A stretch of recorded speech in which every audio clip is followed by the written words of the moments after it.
Hello? Yeah, except that's way too loud. Man, hearing myself is annoying as fuck. Turn that gate down. That's annoying, and that is not bad. But turn the release up. Turn the reverb all the way down. All right, cool. So I'm going to have a little bit of annoying noise in the background, but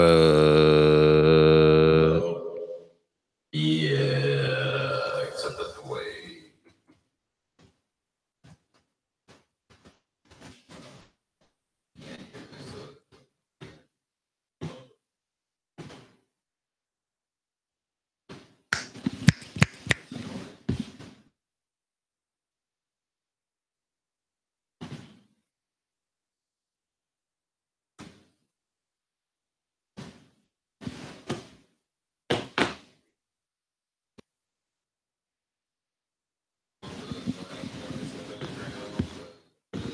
Okay, so welcome to Ableton Live lessons. Let's see what we can do here. So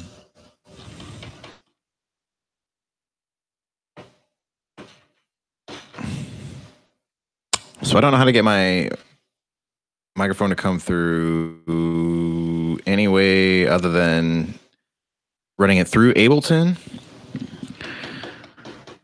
So I'm actually going to take this track that I'm running through and call it Mike.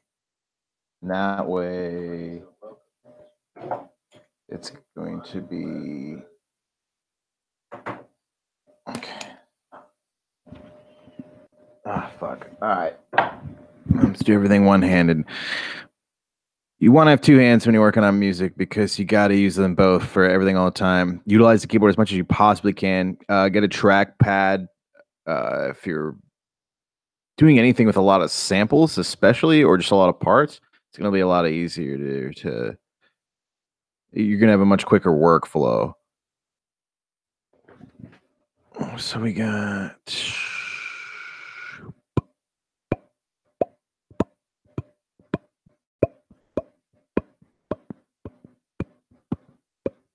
that's okay. That's really annoying. All right, so I start off with I have a template when I open Ableton, and it has a million fucking things in it. Because I know that I want most of these things in most of the tracks that I make. So right off the bat, I have a group, but it's actually a bunch of drums. So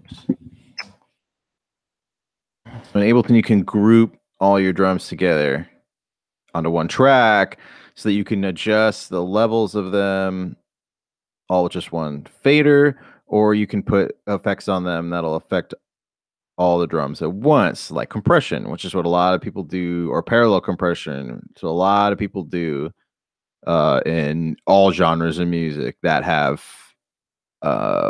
drums. Really, well, parallel compression is going to be more often for genres of music that have prominent drums, like rock, pop, and EDM, especially, which is what we're focusing on here. So you can just do a regular Ableton compressor. They probably have a drums. No, they just have a specifically kick and specifically snare. So I would just do something like mix gel, because it's well, it doesn't really matter. You have to experiment with kind of what different kinds of compression you want. But if I'm going to do parallel compression, in fact, let's forget the regular compressor for parallel compression. Let's try the glue, because the glue. Get out of here, mix gel. Fuck you. The glue has a parallel thing, a drums parallel thing, I think, that I actually like.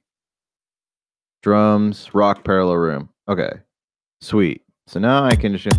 Okay, it's way too fast for what we're doing. In fact, let's do this drum set. These are these right here are pre-made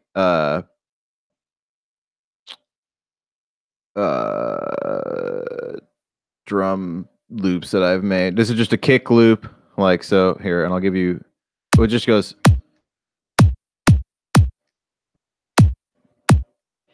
And then a snare, so I play them together. And that's kind of loud, so I can just turn it all down on this nice fader here. So it's nice about having the doing groups. I have hi-hat loops over here. I got these for free from Cymatics, free sample packs. Play them together. Oh no, my food's done. All right, we got a drum beat. Took 2 seconds, and it's relatively original, but I wrote some of it, so that's partial why. All right, BRB, since no one's watching this anyways.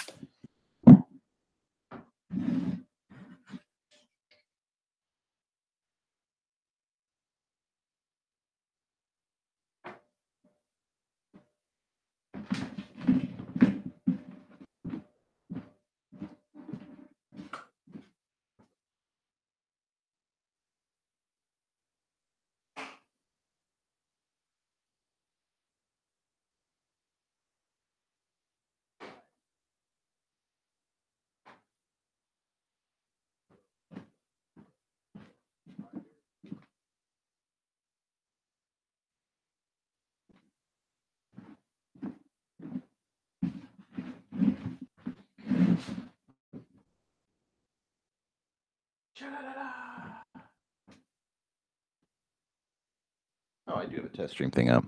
Sweet. Okay, so back to what we were doing. Nice. Okay. What do we want to learn today? Well, shit, I'm starting way too far ahead for the average person. Let's make a dubstep bass. Get yourself a copy of Serum or Massive or Silent. You pretty much want to get Serum these days. I don't know what people use other than Serum and Massive. Everything is Serum and Massive. And it's because you can get basically any sound you want of them. You can experiment, do some crazy shit, and you can make sounds really big.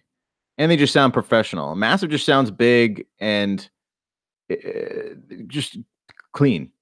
And it kind of defined the dubstep sound that we know today. So you can't go wrong. You just got to know how to use it and mix it in right. And okay, so okay, my plugins. So almost everything I have is free. Almost everything here you can get for free. Cthulhu, I think, is free. Either it's free or it came in a package with Serum when I bought it. I don't really remember. Delta Modulator is free. G-Form is free. All this is free. Everything is free except for Serum. Yeah, that's it. So I'm going to be Serum, not Serum effects. If you're picking VSTs in Ableton, you can see some weird stuff. Like this says VST, and it's got a blank space beneath it. This stuff's really small. It's really hard to see. And this Cthulhu says VST, but it's not blank underneath it. There's like some little keys. That means it's a playable instrument. If it's got a blank space underneath it, that means that it's an effect. So we want Serum because we're messing with a playable instrument right now, something that actually generates sound rather than affecting sound. I've already got one up here. Ignore these compressors. That's for side chaining. Let's delete them. Get out of here.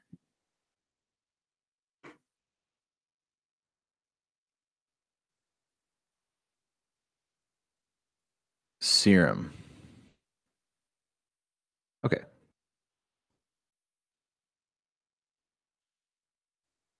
Oh shit. I can't do this, can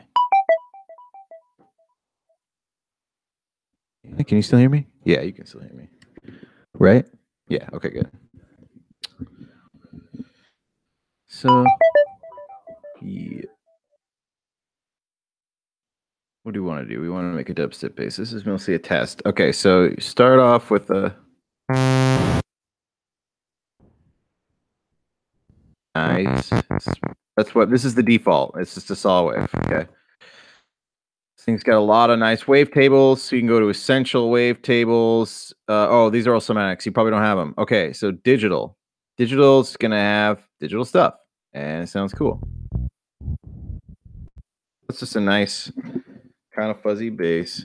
And one thing we can do is change the wavetable position. It's gonna add harmonics to. So the whole point of wavetables usually is the switching between waves. That's why it's called a wave table. It's like a table of waves. In fact, you can open this up and see all the different waves. So here's down at the bottom here, you see every version of the wave they have, and it's just slowly morphing over time. So there's 256 samples, 256 waves that this is switching between, and that's really cool. That's why wavetables are cool. So what you can do with this is while you're playing a note, move that. So that's how you create movement in sounds. One of the many ways to create movement in a sound. Higher. That actually sounds a lot like using a filter and doing the same thing, where it's running through that. It's a little different. What this is doing is cutting off all the high frequencies. Only low can go through. So anyways, turn that off. So it's just normal. So that's really cool because it makes an actual whoa, whoa, whoa, whoa. And I bet if you ask the average sound engineer who doesn't do this kind of shit how to make this kind of sound, they wouldn't be able to tell you that. They wouldn't be like, oh, take a sine wave and morph through the different harmonics of itself. Yeah, they don't know that. Probably. They might. It might be pretty smart.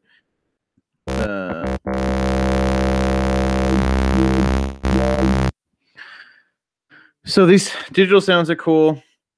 Usually you want to go to spectral actually for dubstep because these things are really specifically made. These sounds like exist for wavetables, and a lot of them are already frequency modulated, which is usually what you want for dubstep, but especially grimy stuff. It's like all frequency modulated. So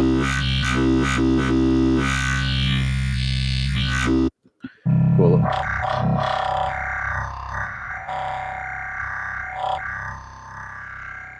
Cool, badass, right? All right, so we can just do something really basic like that.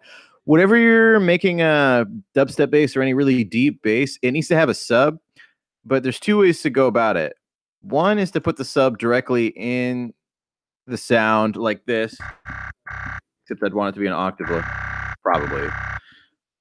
Getting the right octave is tough. We want to be able to hear. If you have a sub, like an actual subwoofer, use that to figure out when the bass is at the right octave, the sub frequency is at the right octave, because the sub is your rumble. So it's gonna be all right. So this is really fucking low, probably too low, still too low.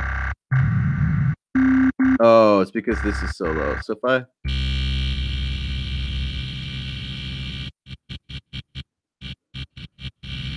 okay, so this goes as low as, what is that? Like 50, 60 hertz. That's about where you want it to be. So if I was adding a sub, I might almost just put it there. Yeah, so it's adding to the impact of the sound. This is what I usually do. I would have two versions of this. So the first one's gonna get copied over. Yeah,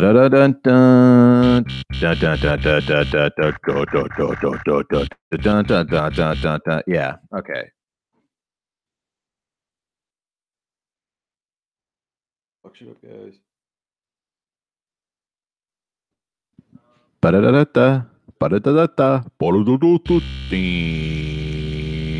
Okay, I need to get on track. Okay, so there's two of these.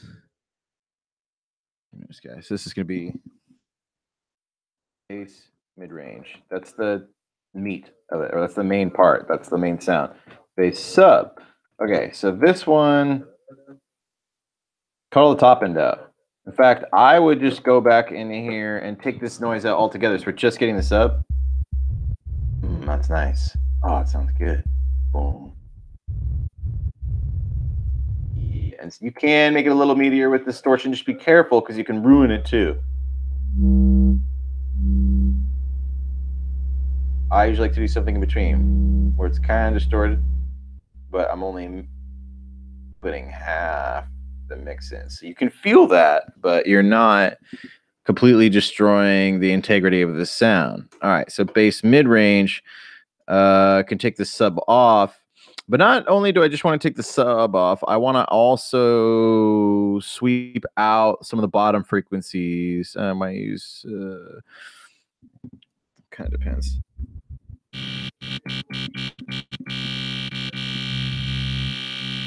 So if I play both of these at once.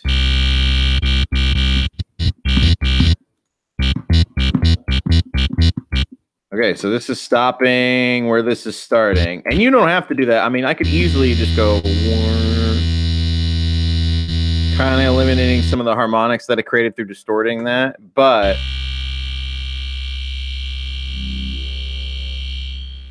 even that sounds good. Reason I'm kind of bumping this up a little bit is because I like the tone around this area for basses. It's just kind of gnarly, and it's kind of nice. So, but we're not having any of that cool movement that we had earlier. So how do we get that? Well, we go to the bass that's letting this oscillator go through, and we need to move this somehow while it's playing. So there's two ways to do that. One's with an envelope, which you can put on. This envelope doesn't have much movement. It's just jumping up while you hold the note and then going down. So we can do this so it moves while you're holding the note.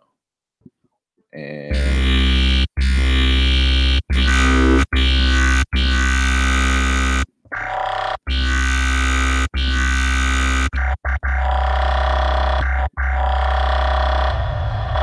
now we can change the octave if we want, because we've got the sub octave we want. And this isn't affecting that. So if you want to change the octave to a sound that you like more, in fact, you could do both. You could do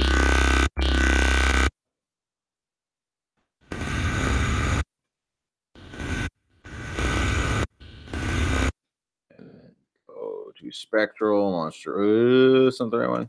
Monster 1. So we got the lower octave.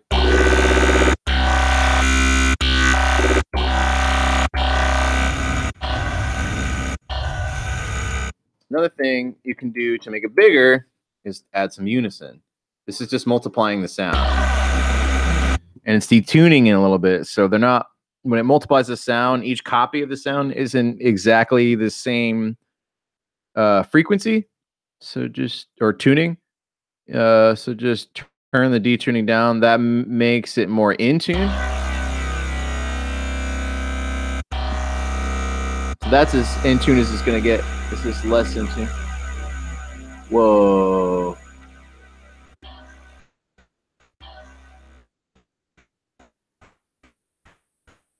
And the blend is really just kind of emphasizing the stereo effect. Bringing in less stereo, more stereo.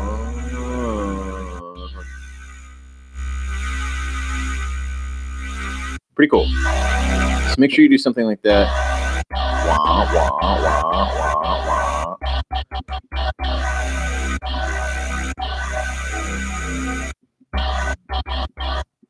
All right. So this is one way to get something. I'd probably distort this. I'd probably try to make this as dirty as possible. And I like a few different things, or like rectify. I mean, that's pretty nasty. Pretty nasty. I don't know. This would be a bass that I probably wouldn't overuse. I'd probably use very little of it because it doesn't have a ton of crazy modulation.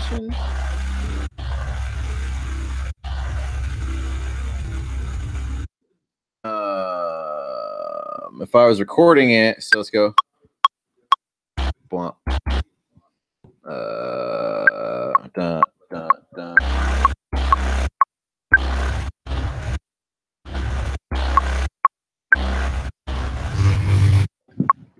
right, so some dumb like that. Okay. I probably wouldn't go crazy beyond that because that's really bump bump bump bump. That's really as much as you want to do with that. You need to change the sound if you're going to do much more with it than that. So bump bump bump bump. No. Undo. These quantized settings are weird. I don't like them. Fuck you, you fuck. They don't make any fucking sense at all, but whatever. Okay. Copy this, paste it here, because you want the bass and the sub to playing the same thing most of the time.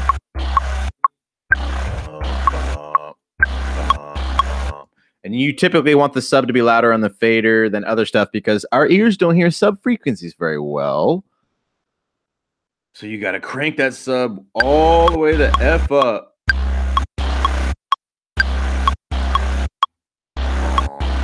All right. And then you can throw some drums in like we were doing.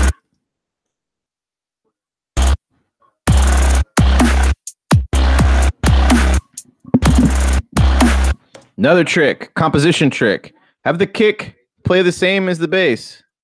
Much more interesting to listen to. So if it, now I have the kick, I did that really fast because I know exactly what my kick or my bass rhythm is, and I know that my kick is almost early. I think this is right. Yeah, that's right.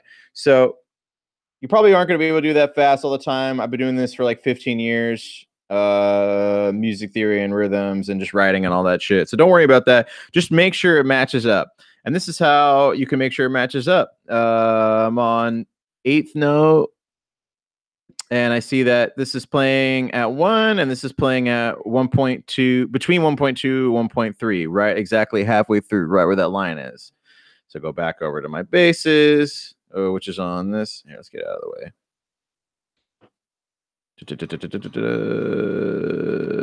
Oh yeah, I'm on the bass already. So yeah, it's the same thing. Starting on 1 and then starting again halfway between 1.2 1.3. Right there. That's where I want it at least.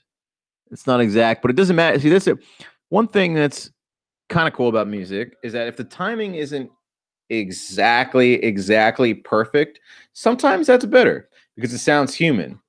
And humans are close to perfect most of the time. Like good musicians, they're close to perfect, but they're not actually perfect. And that imperfection is what makes it sound good.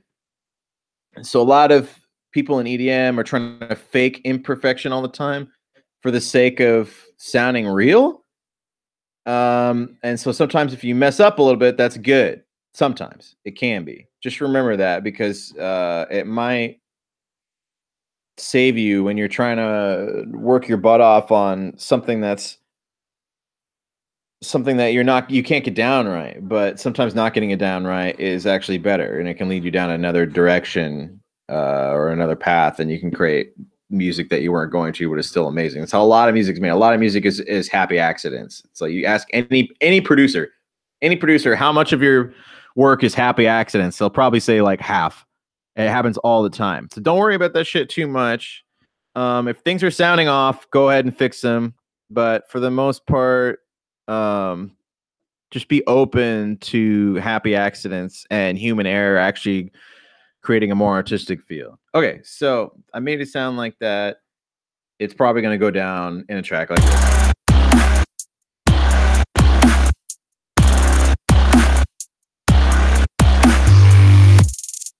Yeah. That's the gist of it. And that's enough for now because I got other shit to do and no one's watching this anyways. All right. Thanks everyone for not. Oh, turn down the gay? The gay? The gay? What do you mean? I had no idea someone was watching this.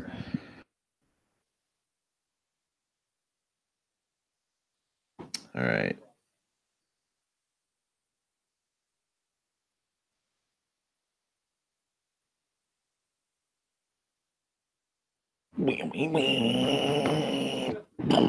All right.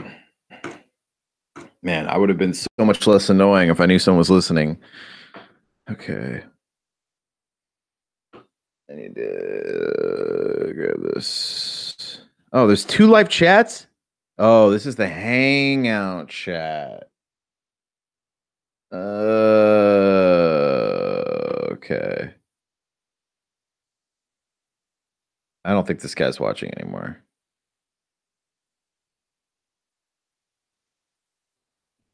Who is this? Go to channel.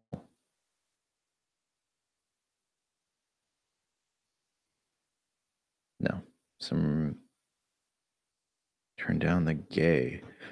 Blim blam, turn down the gay. The fuck is he talking about? All right. Okay, now I'm ending it. Bye bye. Thanks for tuning in or not tuning in, whichever you did. I appreciate it. Bye bye.